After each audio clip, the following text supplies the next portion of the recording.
Nangis bisa tampil lagi di TV, Lesti Kejora langsung bahagia saat dapat 4 piala penghargaan.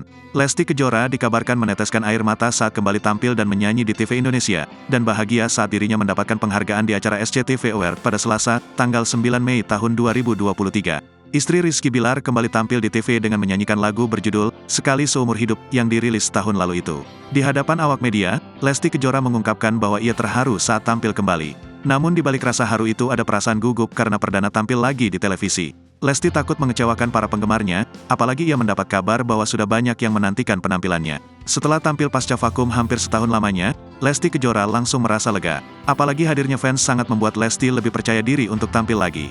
Comeback berujung manis. Itulah yang dirasakan Lesti Kejora setelah ia berhasil membawa 4 piala penghargaan SCTV Music Award 2023. Lesti Kejora bawa pulang piala dari keempat kategori penghargaan yakni penyanyi dangdut paling ngetop, video klip paling ngetop, lagu dangdut paling ngetop, dan penyanyi paling sosmed. Ia bersyukur karena bisa kembali merasakan tampil di atas panggung yang megah dan membawa penghargaan untuk karyanya.